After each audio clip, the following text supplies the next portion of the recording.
Hello, this is Nirav Chaudhary and welcome to my YouTube channel.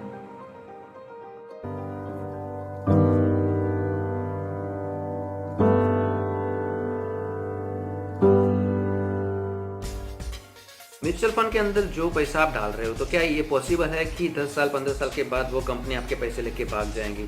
आज आपको सब लोग बोल रहे हैं कि 2000 5000 लगाइए, 15 साल के बाद इतना वेल्थ क्रिएट होगा, 20 साल के बाद इतना वेल्थ क्रिएट होगा, लॉन्ग टर्म इन्वेस्टमेंट करिए आपका इतना वेल्थ क्रिएट होगा। लेकिन क्या आप जो इन्वेस्टमेंट कर रहे हो वो सेफ है कि नहीं है? काफ़ी लोगों को एक क्वेश्चन है कि यार हम जो पैसे इन्वेस्टमेंट कर रहे हैं तो उसका सिक्योरिटी कितनी, कल को उठ के वो कंपनी बंद हो गई तो। और ऑफ कोर्स एक क्वेश्चन बहुत ही इंपॉर्टेंट है, क्योंकि भारत के अंदर इतने चिट फंड, इतने पॉन्जी स्कीमें आई है और गवर्नमेंट पॉलिसी भी इतनी कमज़ोर है कि इन्वेस्टर को वो सेफ गार्ड नहीं करते ऐसे फ्रॉड एंड केसेस से। तो आइए चलिए इस वीडियो के अंदर समझने का ट्राई करते हैं कि आप जो इन्वेस्टमेंट कर रहे हो म्यूचुअल फंड के अंदर वो कितना सेफ है और क्या आपको कंटिन्यू करना चाहिए या फिर अदर ऑप्शन के बारे में सोचना चाहिए। चलिए तो सबसे पहले समझते हैं कि mutual fund industry, mutual fund company काम कैसे करती है। एसेट मैनेजमेंट कंपनी यानी कि एएमसी अपने फंड मैनेजर रखती है जो अलग अलग फंड की स्कीमों को ऑपरेट करते हैं। For an example HDFC AMC. तो एचडीएफसी एसेट मैनेजमेंट एक कंपनी है जिसके अंदर अलग अलग फंड मैनेजर अलग अलग स्कीमों को ऑपरेट करते हैं, रेगुलेट करते हैं। जैसे कि HDFC small cap direct plan, ये उसका एक स्कीम होगा।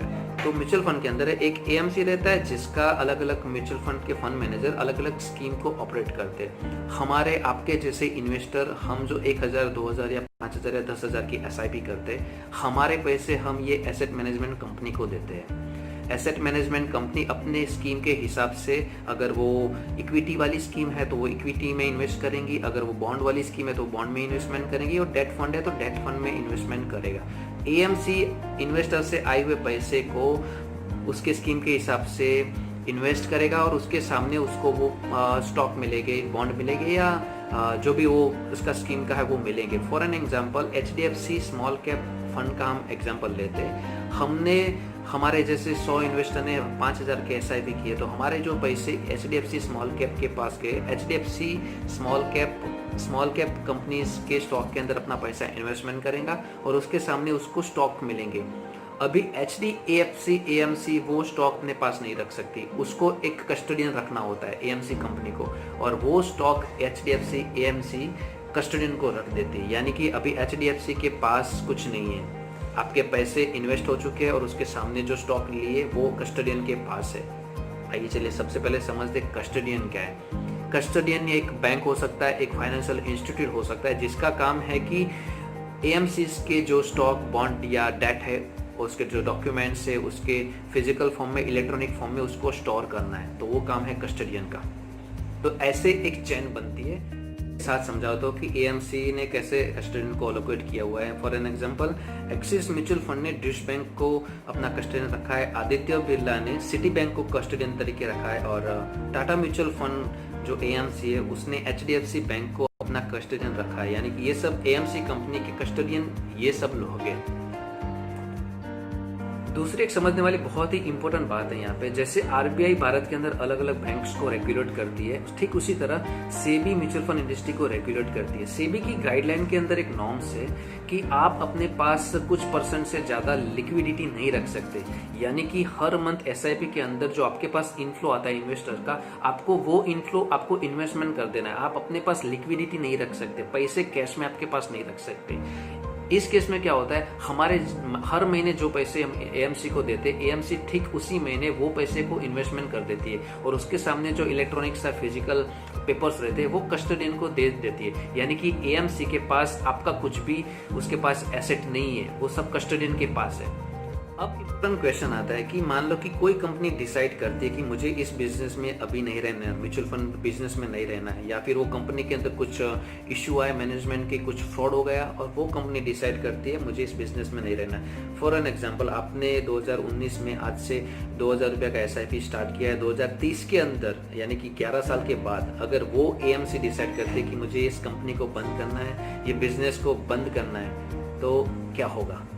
एक्चुअली सेबी की गाइडलाइंस ये कहती है कि अगर कोई एएमसी इस बिज़नेस को छोड़ के जाना चाहती है तो वो जा सकती है, उसमें कोई इश्यू नहीं है, क्योंकि उसके सारे डॉक्यूमेंट कस्टोडियन के पास है। शर्त सिर्फ इतनी है कि उस एएमसी को उसके रिप्लेसमेंट वाली एएमसी पहले लानी होगी उस बिज़नेस के अंदर, तभी जाके वो अपना वो बिज़नेस छोड़ सकती है। यानी कि एचडीएफसी म्यूचुअल फंड के अंदर पैसे इन्वेस्टमेंट कर रहे हो, कल को 10 साल के बाद एचडीएफसी अगर सोचती है कि मुझे म्यूचुअल फंड के अंदर अभी बिजनेस कंटिन्यू नहीं करना है, तो उसके अंदर क्या होगा कि एचडीएफसी अलग अलग एएमसी के साथ बात करेंगी और किसी बिजनेस को अपना बिजनेस ट्रांसफर करेंगे, उसके बाद ही वो बिजनेस से चली जाएंगी। यानी कि आपके जो इन्वेस्टमेंट वो तो कस्टोडियन के पास सेफ पड़ा है, जस्ट एक एएमसी चेंज हो जाएगी, जो पहले एचडीएफसी था उसकी जगह पे कोई और एएमसी आ जाएगी, लेकिन आपके पैसे बिल्कुल ही सेफ है उस एएमसी के अंदर। चलिए अब एक रियल टाइम एग्जांपल के साथ आपको समझाता हूँ कि भारत के अंदर भी ऐसा कुछ हो चुका था, जो केस है जो आपको समझना चाहिए। 2007 के अंदर एक कंपनी हुआ करती थी, lotus asset management company, mutual fund company थी। लोग उसके अंदर अलग अलग स्कीम के अंदर इन्वेस्टमेंट करते थे। तकरीबन 21,000 करोड़ का एसेट अंडर मैनेजमेंट उस कंपनी के अंदर हुआ था। फिर इस कंपनी के अंदर लिक्विडिटी क्राइसिस आ गए थे and company has decided to ये बिजनेस लेफ्ट करने का सोचा कंपनी ने और अपने इस बिजनेस से बाहर निकलने का सोचा। 2009 के अंदर रेलिगर एगन एसेट मैनेजमेंट कंपनी ने इस बिजनेस को टेक ओवर किया। यानी कि आप समझिए, एएमसी ने बिजनेस छोड़ा तो उसकी जगह पे उसने दूसरी एएमसी को बिठा दिया। लोटस चला गया, उसकी जगह पे रेलिगर आ गया। कस्टोडियन सैम है, उसके जो इन्वेस्टमेंट था इन्वेस्टर्स का वो भी सेफ पड़ा है अपने कस्टोडियन के पास। सिर्फ एएमसी चेंज हो गई, दूसरी एएमसी आ गई। रेलिगर ने भी अपना सारा बिजनेस इन्वेस्टको को दे दिया 2016 के अंदर। यानी कि रेलिगर ने भी बिजनेस छोड़ा कुछ कारणों के कारण और उस एएमसी की जगह पे इन्वेस्ट आ गया। यानी कि आज लोटस कंपनी पहले रेलिगर बनी, फिर रेलिगर से इन्वेस्टको म्यूचुअल फंड एएमसी बन गई। लेकिन ये 11-12 साल के अंदर उस फंड ने अराउंड 15 से 16% का रिटर्न इन्वेस्टर्स को दिया है। यानी कि आप आपके जो एसआईपी को कंटिन्यू किया, आपके पैसे बिल्कुल सेफ है, आपका इन्वेस्टमेंट बिल्कुल सेफ है कस्टोडियन के साथ। एएमसी हो सकता है कि चेंज हो सकती है, कल को आप जो आज जिस म्यूचुअल फंड के अंदर इन्वेस्टमेंट कर रहे हो सकता है कि वो कंपनी चेंज हो जाए, उसका नाम चेंज हो जाए, लेकिन आपका इन्वेस्टमेंट सेम रहेगा। और जैसे कि आपने कोई स्मॉल कैप कंपनी के अंदर इन्वेस्टमेंट किया तो एएमसी चेंज होगी, लेकिन आपका स्कीम वही रहेगा, स्मॉल कैप में ही रहेगा आपका पैसा थ्रू आउट आप जितने पीरियड तक इन्वेस्टमेंट करते हो। तो अल्टीमेटली इस वीडियो के अंदर मैंने समझाने का ट्राई किया है कि कैसे आपके पैसे सेफ है म्यूचुअल फंड इंडस्ट्री के अंदर।